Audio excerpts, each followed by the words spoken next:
But you might be saying, dude, that's a lot of money. Sure it is.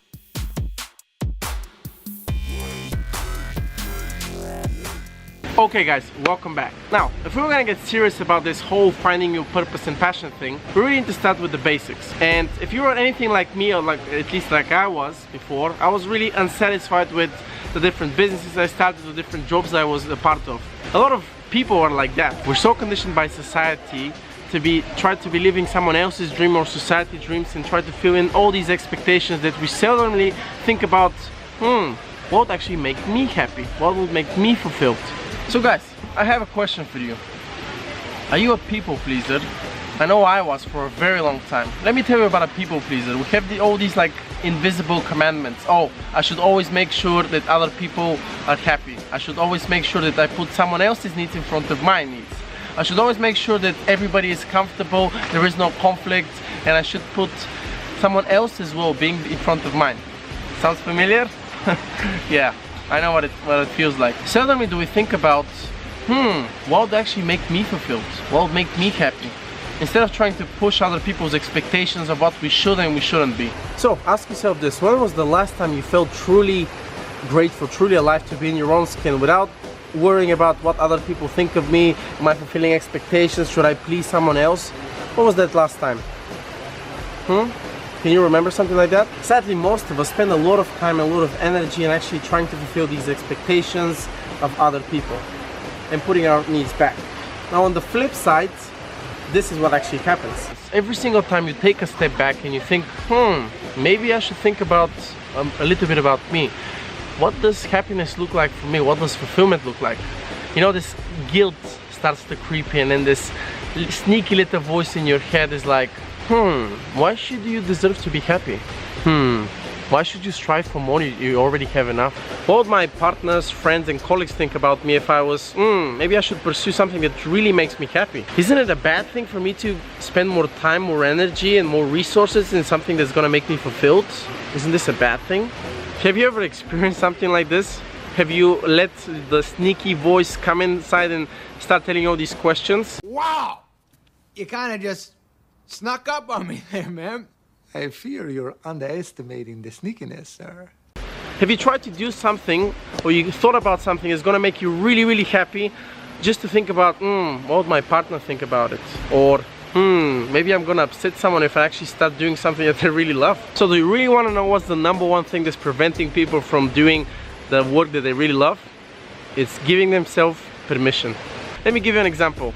Have you seen some of these people that all of a sudden they're like very poor, or broke, or probably don't have that much money, and then all of a sudden they win the lottery? What do? 9 times out of 10, after 4 or 5 years, they're even worse. Why? It's because they don't feel they deserve something like this. They don't feel that they deserve some success like this. How are you gonna start something like this without actually giving yourself permission first? It's the #1 crucial step, guys. I'm gonna suggest something, and I'm curious to know what you guys think. Maybe you've started something like this already. Maybe you started a passion project or a hobby that you really like, but a few things happen. I call these like the red flags. Maybe there was some self-sabotage, or maybe you always had to dial down your enthusiasm just thinking about, oh, what would other people think about me, or maybe they think I'm crazy or something like that.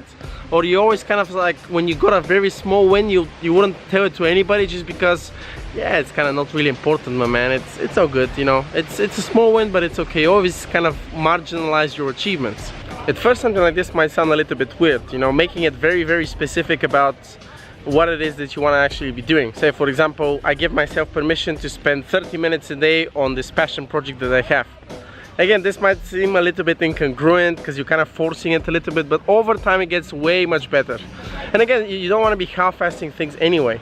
This is something that is your deepest gift, probably a talent that you haven't given yourself permission to start doing. So it's very, very important to continue doing something like this. Fuck off! Yes, he agrees as well.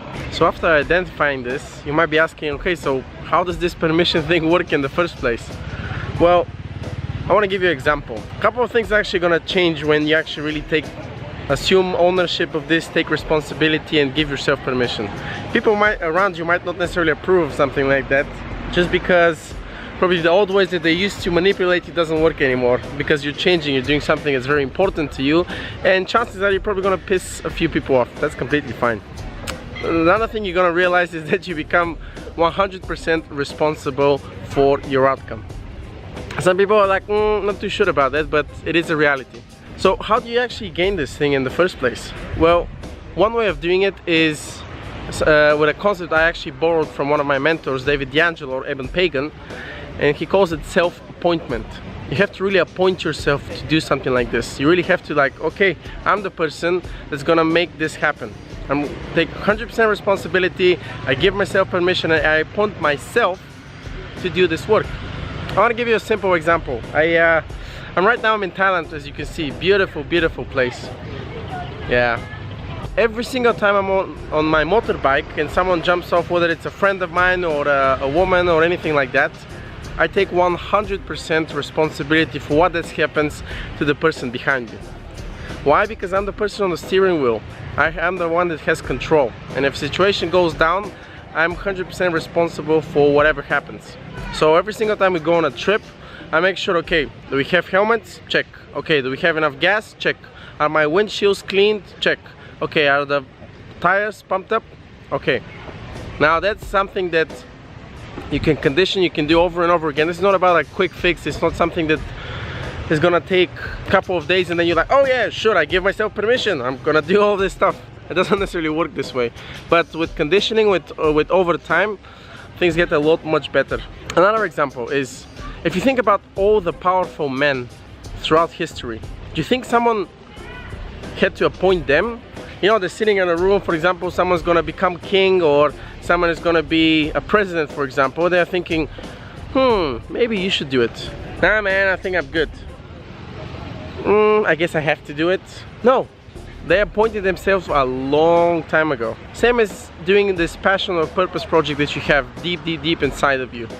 It's gonna be probably the most fulfilling thing you do. Of course it's gonna be difficult, there's gonna be some fear, there's gonna be some uncertainty, there's gonna be some, you know, going outside of your comfort zone moments and being a little bit uncomfortable, but that's the beauty of it.